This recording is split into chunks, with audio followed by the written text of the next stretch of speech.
Two UFC champions are in action this weekend when the Octagon returns to Las Vegas for UFC 320. In the bantamweight co-main event, the machine Merab Dvalishvili looks to defend his belt once again against talented striker Cory Sandhagen. And in the main event, the light heavyweight belt is on the line as Dagestani powerhouse Magomed Ankalaev rematches former champion Alex Pereira for the gold. UFC 320 goes down live this Saturday on TNT Sports and Discovery Plus. The prelims kick off at 1 a.m. with the main card from 3.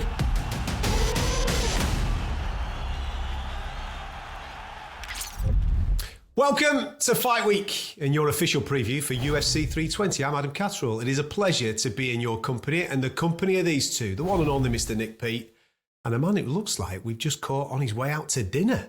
Look at him, the Hall of Famer looking smart. How are you, Mr. Michael Bisping? Well, listen, I'm a Hall of Famer by name, Hall of Famer by nature. If I'm going to go out the house, I've got to get dressed. This is a 100% premium silk shirt by a little designer by the name of Yves Saint Laurent. So, you know what I mean? I'm out and about in London, mate. You got to get dressed up. Well, I've got my Next and Tesco specials on, Nick. What are you wearing as soon as he's name dropping? We might get a bit of merch here. Go on, lad, go for it. I'm pretty sure this is probably a hand-me-down off my dad or something like that. That's where I'm at this stage in life. But I've got to ask you, Adam, where the hell are you filming this shit? What's with the purple? You look like you're in Willy Wonka's chocolate factory. Proper job this, isn't it? You know what I mean? My children have designed the new studio at Catterall Towers, mate. I think I'm going live on Twitch in about 5 minutes. I don't know what's going on here. But or getting a massage. All right, calm down. No need to bring us to that type of show. That's the extras. We'll do that when we're out and about in Abu Dhabi from behind the scenes. Anyway, boys, let's get stuck into this, shall we? People have tuned in for a full preview of UFC 320. We've got a rematch on our hands. We've got some stats to get stuck into when it comes to immediate rematches. It's the champion, Magomed Ankalaev, defending this time against the former champion in Alex Pereira in the light heavyweight division. Of course, we'll get stuck into the bantamweight championship fights as well. But Mike, as an immediate rematch, yes or no? Or did you expect the division to move on in a different direction? I think it's quite clearly a yes. I mean, when you look at Alex Pereira and the career that he's had, and to be honest, everything that he's done for the sport, stepping up on short notice, defending the belt in the amount of times that he did, in the short frame of time that it was, I mean, it was sensational. Then you look at the performances as well, the knockouts that he provided and how he thrilled audiences all over the world. If there's anyone that deserves an immediate rematch, it has to be Alex Pereira. Now, granted, one could make the argument that the first time that he took on somebody his own size, that was potentially a stylistically problematic matchup for him, he lost. However, that was just the state of the light heavyweight division. He did take out a lot of great fighters, one after the other, and knocked them all out in sensational fashion.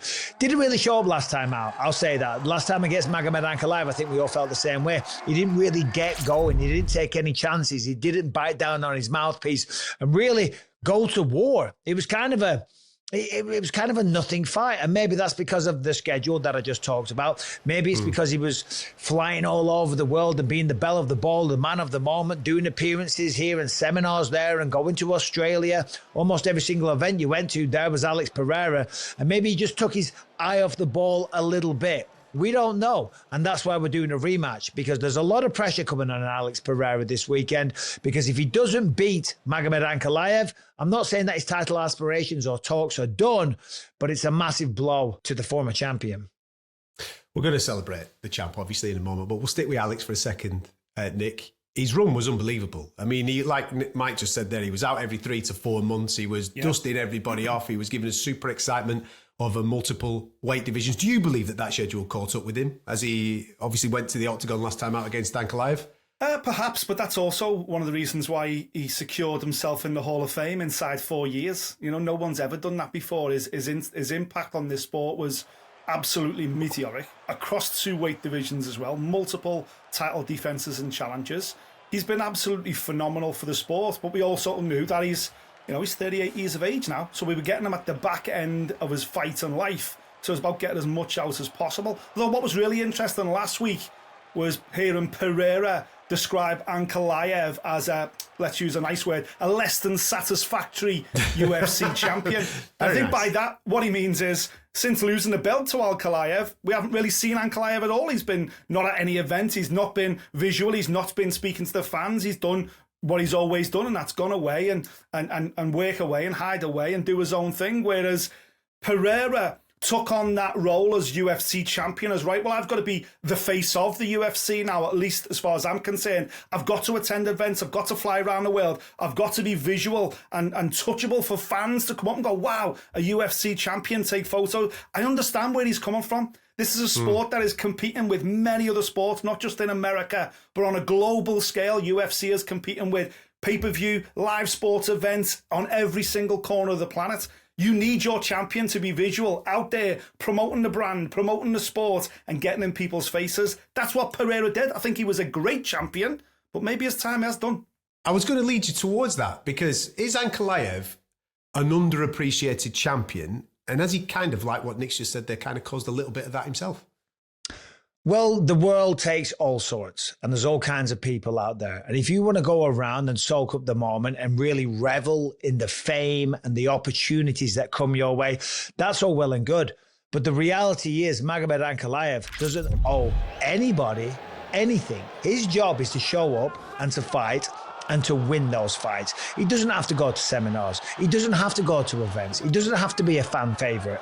He's a quiet guy. He lives in Dagestan in the mountains and lives a very kind of reserved lifestyle. And you know what? It's kind of refreshing to see these different kind of personalities. Of course, Alex Pereira was a very different kind of personality as well, because he took over the sport, but was a man of few words and can't even speak English. But he was certainly a fan favorite. And that was mainly because he's knocking everybody out and fighting every other weekend. Magomed Ankalaev, though, he's a very different kind of guy. He's quiet. Yeah, he's talking a little bit of trash via social media, or maybe it's his manager. We don't know. Yep. But he doesn't owe that to anyone. All he has to do is show up on the night and beat the man in front of him. And the reality is, Alex Pereira can call him an awful champ. He can talk bad about his run or whatever, or his range, should I say. But he did beat him, and he did beat him quite soundly.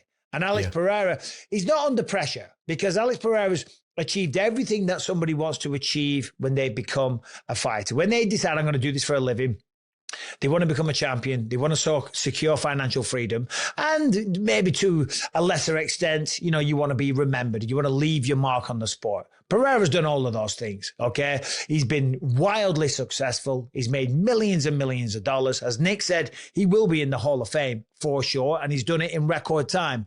So there's no pressure like that. But in terms of the ego side of things, in terms of proving to himself, because that's what we as fighters really want to prove. Yes, all well and good. Media, fans, all well and good. You want to look that man in the eye and say, I can beat you in a fight. Simple as that. And he's under pressure in that regard, because if he doesn't get that job done on Saturday night, then I don't think he's going to get a third one anytime soon. Nick, Ankalaev's got an unbelievable record. 21, 1-1. Big up Paul Craig. We thought we'd get a little mention in for the boy on the show. Absolutely. But he's done it in what I would class as a non-traditional Dagestan way. We're used to talking about wrestling when we're talking about Dagestani fighters, and he's fantastic at that, but he's done a lot of it in the stand-up game. His stand-up's really, really strong, as he proved in the first fight with Pereira. Yeah, his kicking game is unreal. His hands are sensational. His grappling when he needs it. We've seen that against Jan Blachowicz when he got injured and he had to resort to a different type of tactic. I actually think that was a fight he absolutely won as well. So yeah, we've seen this versatility from him, and even the Paul Craig one, you know, we were all there. He beat the living daylights out of Paul Craig until the last 5 seconds when Paul threw up that crazy submission, and you know that goes down in folklore now. But 14 fights unbeaten since then, and champion. And on this show for the last 2 or 3 years, start of the year every year, who will end as light heavyweight champion? The three of us kept on saying Ankalaev, Ankalaev, and in the end we kind of got bored of saying his name, and we thought it'll be Pereira now. Pereira will stay there, but he proved us all wrong. He got his opportunity against Alex last time out. And you know what? I know Mike said he won it convincingly. I kind of disagree. I thought the first fight was really close. That's why I'm so intrigued about Saturday, because for me, Saturday is round number 6. Because Pereira wins 1 and 5 in the first fight, and 3 is really close. Alex has the big moments. He has a big 3-punch salvo, but it's obviously Ankalaev that probably wins it on volume over that round. But 3 is a close round. So I've got 2-2 with 3 debatable. So even though Ankalaev is the champ and I'm not complaining he got the belt, what I'm saying is that was a really close fight. And as Mike touched on earlier, that was Pereira who looked a little bit shot shy. We've not seen that before. I've got a feeling these two are going to fly at each other on Saturday. And we're going to see the best of both men. They're the two best 205ers on the planet. I don't think any of us disagree with that. Well, he needs to do that. He's got to go forward. He's got to be aggressive because the reality, he wasn't. Now, I respectfully disagree with your take on the scorecards there. Pereira didn't really do much in that fight. He did get controlled a lot. He did get pushed up against the fence. He didn't really land anything of particular significance. Whereas on the flip side, even though it wasn't a rock'em sock'em Roberts, for want of a better expression, it was kind of a lackluster performance and a safe and a cagey performance from both men.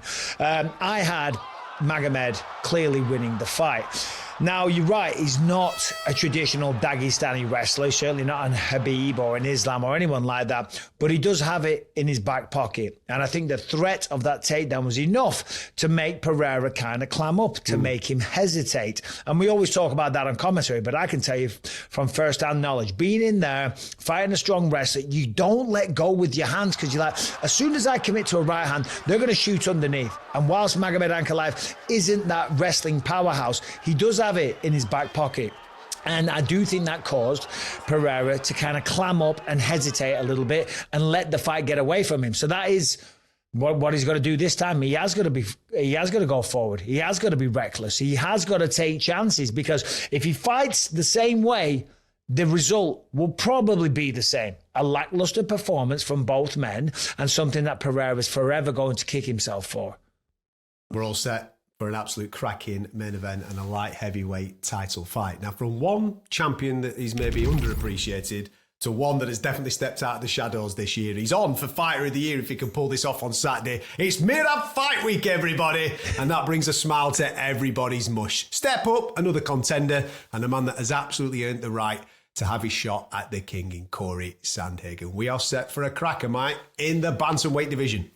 Yeah, it really is. And this is a fight that I am really looking forward to and genuinely intrigued by, because when I look at Cory Sandhagen, I see somebody that's potentially got the answer to Merab. Merab, as we know, is a wild man. He's a cardio machine. He's a wrestling phenom. He seemingly can't be hurt. He seems inhuman. He picks up Henry Cejudo, slams him down. Last time chokes out Sean O'Malley and just, decimates him and did it quite easily. Cory Sandhagen is a very, very cerebral fighter. He's got an incredibly high fight IQ. He's also got absolutely gorgeous footwork. So if there's anyone that's got the capability to move around, to cut angles, to stay off the fence, to defend takedowns and avoid the wrestling, it's Cory Sandhagen. If there's anyone that's got the ground game, if it does hit the floor, to threaten him with triangles and submissions and knee bars and leg locks and all the rest of it, it's Cory Sandhagen. Look at what he did to Davison Figueiredo, a former champion at 125 last time out. Yes, granted, it was a knee injury, but that was because of the dangerous ground game that he was using and implementing and going for all this series of leg locks one after the other. And then, of course, on the feet as well, we've seen the flying knees. Look at how he knocked out Frankie Edgar, lulled him into a false sense of security, backing up the whole time. So Frankie was chasing him, then he changes gears, he goes forward, he launches into the air and knocks him out cold. So he's a complete threat. He's been in there with some of the best people in the world, and he's a very, very smart guy. And of course, he feels that he's been overlooked for quite some time. So you can bet your bottom dollar that Cory Sandhagen is coming into this one, leaving no stone unturned. So it's genuinely a very, very intriguing fight. But I'll tell you what, if Cory Sandhagen does not beat Merab Dvalishvili, no one is beating Merab anytime soon. That's a fact. Well, that leads me on nicely to talk about the champ, because it feels like he's really stepped out of the shadow. Nick, there's an appreciation now. Even though it's wrestle-heavy style, which maybe turns off some fans, it feels like everybody's on the Merab train. Yeah, it's unusual, Merab, because, especially on this side of the Atlantic, you do get a lot of MMA fans or casual sports fans coming to watch big UFC events who do get a little bit frustrated, but people that watch a lot of the sport really enjoy what Merab does, because you can see there's no laying and praying involved. It's honest work rate and it's relentless, and you can see how much that gas tank just expends itself. And as anyone that's ever jogged around the park or punched against the heavy bag knows, having that level of work rate consistently for 25 minutes, it makes him a freak. He's an absolute monster. And that brings a different type of fan, a different type of appreciation. Okay, you might not know the technical nuances of certain things within the sport, But you can see the work rate. You can see how the level he's going at, relentlessly on the red line, non-stop. And I think for that reason, Merab has become a cult hero. Obviously, his social media posts walking around the 20th floor of skyscrapers without a rope and climbing trees out in the middle of nowhere and all this kind of crazy stuff helps as well. And everyone's got a bumped into Merab in Las Vegas story to tell friends as well. Like, that's part of the reason why we love Merab. So I think he's got this massive cult following. He just needs to be careful now because, listen, no man is unbeatable. Everybody can be beaten on their day. And it kind of reminds me a little bit of Zhang Weili in the women's divisions. Beats absolutely everybody, but could not beat Rose Namajunas for love nor money. Someone always has a bad penny. Someone always has an opponent that comes up that has just got their number, their kryptonite. And as Mike says, if you're going to build a fighter to potentially trouble Merab, he looks a lot like Cory Sandhagen. Has Cory changed his style in the last few fights, Mike, from your point of view? Because you've been talking about those highlight reel moments against Frankie and various others, but in recent times, he seems to be putting on more masterclasses over a 25-minute period, 15-minute period, rather than the highlight finishes. I know we had Davis and Figueiredo, but just previous to that, it felt like he was piecing people up rather than going for those big moments. Yeah, but even in that Davis and Figueiredo fight, we saw what I'm about to tell you, because I did the post-fight interview. And when I was in there, I said, I feel like we saw a different Cory Sandhagen. We saw a nastier version, someone that was really trying to do damage.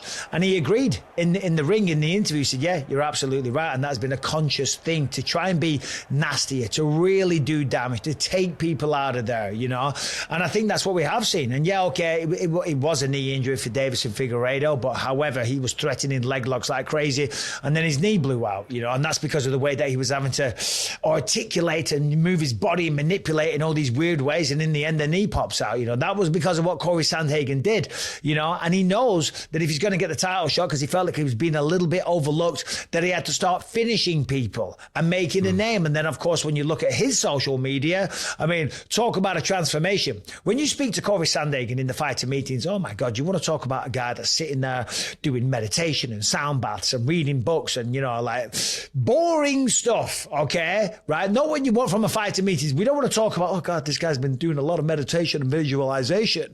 But that's what he does. But then on social media now, he's turning into this like character and he's having fun with it. It's funny, man. And he's just kind of making fun of himself. And it's great to see. So not only has he kind of changed up on social media, in the ring, in the octagon, there's been a different approach as well. And then when you look at all the success that he's had, that kind of validates everything that you're doing. And as we said before, I do think stylistically it could be a tough matchup. But the reality is this: he better be ready to be picked up and put down, because Merab will go forward. And yeah, he's been talking about he's going to try and knock him out. He says that every single time. He always says that. Merab's always fun. He's always going to have some soundbite. He's always going to have some videos out there. He's always going to dive into a lake head first and split his head open. That's just the type of guy he is. And he will pick up Cory Sandhagen and he will slam him down. And he probably will kiss him on the shoulder and talk to the crowd and do something weird and do something wild and probably annoy Dana at some point as well, because that's just what he does. But that's all part of the Merab Dvalishvili show, and that's why we all love the guy. So there you have it. That's how the co-main and main shape up for UFC 320. Get ready with the pen to write the bonus for the check, because it's going towards this next fight that we're going to get stuck into. Light heavyweights on deck. They've had shots before. They'll be hoping for a shot again. It feels like the perfect matchup between Jiří Procházka and Khalil Rountree, Mike. And for me, looking at this actually comes down to more about the performance rather than just the victory. You've got to look good in victory in order to get that shot at UFC Gold. Would you agree? I mean, yeah, of course I agree. But just first of all, about this fight, it is phenomenal. And when I saw this fight card announced, I was like, whoa, Pereira versus Magomed, the rematching, great. Ooh, Cory versus Merab. Awesome, great. And then Khalil versus Jiří Procházka on top of it. I was like, oh, come on, take a bow, UFC matchmakers. This is a good one. And you can call me a company man all you want. Don't tell me that is not three ridiculous fights, one after the other. And these two guys, unlike Merab, they ain't going to be shooting takedowns, okay? Khalil Rountree, bit of a Muay Thai master. Jiří Procházka, absolutely mental crazy, okay? But I love the way he fights. We know about the karate, we know about the chin up in the air, we know about the mentalness and the I go for this and just like the madness of the man and the samurai code and all the rest of it. The thing is, he shows up and puts on absolute violence every single time, and I never want Jiří Procházka to change at all. These two guys have a lot in common, though. They both lost to Alex Pereira. They both fought Jamal Hill last time out. Of course, Jiří knocked out Jamal. Khalil coasted to a very one-sided victory in Baku, Azerbaijan.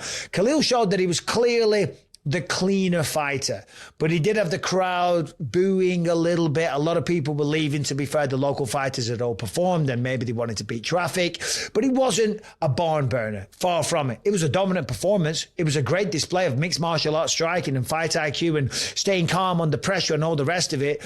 But guess what? On the flip side, Jiří Procházka isn't going to be staying calm, right? And you got to be careful because Jiří's going to come forward like an absolute maniac. He'll be throwing spinning back elbows and front kicks to the face and screaming in your face and doing all kinds of madness, okay? It's going to be a sensational matchup and I cannot wait. How good is it, Nick, when we're previewing a fight and you know full well neither of them are going for a takedown? Yeah, it's tremendous because, you know, both these guys want a stand-up war, and both these guys know what it means. They're right there. They're on the cusp. They're on the precipice. And certainly if Ankalaev is victorious in the main event, the winner of this is more than likely going to be in absolute pole position. And I liked the performance from Rountree out in Baku, and that's because I've seen him go to war. I've seen him go toe-to-toe with Alex Pereira in a fight of the night, fight of the year contender, brave as anything title challenge. He went to the well that night, came up short, his only loss in his last 7 or 8 fights, came up short, but no one can say that he did not give everything to try and take that belt away from Pereira. So when he goes in then with another former champion in Jamal Hill to stay in that position that he's in, and he puts on a clinic, I've got no issue with that whatsoever. And likewise, I've got no issue with everything Jiří Procházka has ever done inside the cage in his entire life. He was a star before he came to the UFC. Since he's been in the UFC, he's had 7 fights. He's never fought anybody unranked. He's fought 3 former champions. He's fought 2 former title contenders in there as well. He's got 6 bonuses in 7 performances. Jiří is an absolute superstar. Mike touched on it. The whole Bushido lifestyle. You cannot enjoy this sport without enjoying Jiří Procházka. You've got him on one side. You've got Khalil on the other, who, by the way, used to be 300-pound, 40 cigarettes a day chain smoker and changed his life around. And they're going at it in the final eliminator. Come on. That will deliver in spades. Nick Peet's on a performance bonus selling it like that. Did you see that? He went all in, didn't you, son? Wonderful. Fight that sells itself. Let's move on then, shall we, to the featherweights, because Josh Emmett's taking on Youssef Zalal. I'm a big fan of Zalal and his rise right now. Obviously, he was in the UFC previously, Mike. He went on a bit of a losing streak, got cut, went away, dusted himself off, and he's come back and he's looked absolutely fantastic. From an Emmett point of view, at 40 years of age, on a bit of a losing streak, it feels like he's the gatekeeper of the division. I know this is 8 versus 9 in the division, but it feels like he's the key to the top boys for Youssef Zalal. Is that how you're seeing this fight? Yeah, kind of. And that sounds really disrespectful to Josh Emmett, and it's not intended to be in any way, shape or form. Josh Emmett, I love watching the man perform, okay? He has got knockout power in spades, and you've got to be careful. And I feel like Lerone Murphy, last time out, kind of laid the blueprint for Youssef Zalal. Zalal has come back to the UFC, and he looked phenomenal. He racked off 3 finishes in a row, and it was like a rebirth. It was like, who's this guy? This is not the guy that was with the UFC. And then last time out against Calvin Kattar, goes to a decision and kind of learns a little bit. Obviously, Calvin Kattar has been around a long time. But when you look at Youssef Zalal, very light on the feet, moves around a lot, very explosive, very quick, good on the ground, tricky striker, not predictable, always throws a lot of different stuff. And he's going to look at that fight between Lerone and Josh Emmett, as I say, use that as kind of a blueprint, because you would be a fool to stand in front of Josh Emmett and try and trade blows. And Youssef Zalal is not a fool. cool. He's a cheeky young kid. He's got a good smile and he's got a good sense of humor. But man, he's smart. He's light on the feet. He's very unpredictable with the strikes. Josh Emmett on the flip side is going to look to cut the cage off. He's going to have a sense of urgency. Cut the cage off, back him up against the fence, and just unload or try and catch him as he's coming in. However, as you said, 40 years old. It is a real factor. And you are, regardless of how hard you train, regardless of how much you focus on your recovery protocol, and you're doing your ice baths and you're doing your stretching and you're getting your 8 hours of sleep a night and you're avoiding all fatty processed foods and all the rest of it. Doesn't matter, mate. You're 40. You are slowing down, okay? And I don't say that Josh Emmett can't win this fight. I'm not saying that he can't catch him. I'm just saying history or the clock is working against him. Kicking off the main card at UFC 320, we've got Magomedov against Joe Pyfer. Bombs away. I love watching Joe Pyfer fight, and even though he's had a couple of bumps in the road, Magomedov's looked really, really good of late. I think this is a fantastic piece of matchmaking. You would think, Mike, that the winner of this will finally get themselves a ranked opponent maybe in 2026. Yeah, well, you would think so for sure, because Magomedov, outside of Sean Strickland and Kyle Bohio, he's been phenomenal. He's been perfect. He's beaten everyone put in front of him. And then on the flip side, we've got Joe Pyfer. That is just, I mean, everything we said about Josh Emmett just times it by 10. And there you've got Joe Pyfer. And then Joe Pyfer also has the attitude to go with it. Josh Emmett's one of the nicest, most polite, cordial people you'll ever meet. Joe Pyfer has no problem saying exactly what is on his mind. He's got no problem telling the whole crowd to go screw themselves. He says what he thinks. He wears his emotions on his sleeve, his heart on his sleeve, whatever you want to say, and he has knockout power at a ridiculous level. So Magomedov, the thing that cost him against Sean Strickland was that he went out there and started off really hot. And he was almost, it was a hard round for Sean Strickland. Let's just put it like that. He was probably on the verge of, almost being finished a couple of times. But he didn't pace himself, and he's learned from that now. He's now on a 3-fight win streak. And Joe Pyfer on the flip side, hasn't had the same learning curve, but he has lost against Jack Hermansson, where he kind of didn't pace himself once again as well. So it should be an explosive matchup. That's why this is kicking off the main card. Both guys are kind of hungry for that respect, and they want these opportunities that they feel that they should be afforded. However, they've got to win the fight on Saturday night. I think it's a tremendous matchup. Fights like this are why we love the UFC, Nick, because contenders not in the top 15 as of yet, pitted together to try and break into that top 15. I think it's brilliant matchmaking. It's superb. And from Joe Pyfer's point of view, I know he's coming off the biggest name win of his career in Kelvin Gastelum, but as much as I love Kelvin, this is a step up. Magomedov is a tougher fight than Gastelum at this stage of their careers. As Mike pointed out, he's only lost to two of the best guys in the division. Magomedov is a serious problem for Joe Pyfer, and if he can come through this, wow, then we really have lit the blue touch paper on his career. That's how the main card shapes up. As we do with every one of our previews, I ask the boys to get stuck into one fight from the prelims. Mr. Bisping, I'm going to come to you first. What's catching you, son? Well, listen, I mean, you look at the prelims, there's some good talent on there. But Andre Muniz is a great fighter. He's a good black belt. He's got a good wrestling pedigree. He's had some ups and downs throughout his UFC run. He's in there on Saturday night. He's going up against Edmund Shabazian. That's fought a lot of the big names at middleweight. And, of course, last time out, he got a good win as well. He's won a couple. He's lost a couple. He's been up and down. But I tell you what, Edmund Shabazian has put on some really, really strong performances. Last time out, beat Andre Petrosky. So when you look at that, you think, okay, he might have the pedigree to be able to beat someone like an Andre Muniz, a man that probably will look to try and grapple, look to take him down, because we know Shabazian, he's got that kind of karate style. The hands are low, the chins are there, the hands are low, the kicks are fast. He's got good movement, he's got excellent head kicks, but he has proven that he can stop takedowns. He has proven that he does have a ground game as well. Andre Muniz versus Edmund Shabazian should be a great fight. Nick, what have you got, mate? I'm going to go with Chris Gutierrez versus Farid Basharat. Reason being, Gutierrez, the crazy Guatemalan, always delivers, always turns up. Okay, he's lost a couple in the UFC, but the likes of people like Song Yadong, people who are very highly rated in this weight class. We remember he's got that incredible flying knee knockout of Frankie Edgar on his ledger. A real handful for anybody. And in the opposing corner, we've got Basharat, who is Afghan-born, London-made, Las Vegas-based, still undefeated in 13 fights. Him and his brother, as we know, moved to Vegas, got their UFC contracts. They're flying right now. His brother Javid has lost his last 2. He remains undefeated. He's not been active, been in the UFC a few years now. I think we've only seen him have 4 fights. We really need to see his career get going for Rid, and I think this could be the type of opponent that will generate some good headlines for him, but he cannot have any ring rust because Gutierrez, if he has, will absolutely run through him. Great fight. You two are an absolute disgrace. Absolute disgrace. As if you cannot talk about the middleweight Ngannou. Come on, boys. Oh, Come mate, on. what a fight. I fully give me something on the expected table, Nick to pick up that one. That's why I was crossing it in for him. Do you know what I'm saying? I'm like, come on, Nick, there you go. Boom, on the head, son. I tell you, Gautier, this man is... Talk about intimidating, talk about a force of nature, talking about, I don't know, a middleweight Ngannou. It's not a bad way to put it going up against Ozzy Diaz. Ozzy Diaz better have a game plan. He better be light on the feet. He better be working the takedowns. He better be able to weather the storm and get out of the first round. Because if he can't, he's probably going to sleep. There you go. That's how we're all shaping up for UFC 320 in Las Vegas this Saturday night.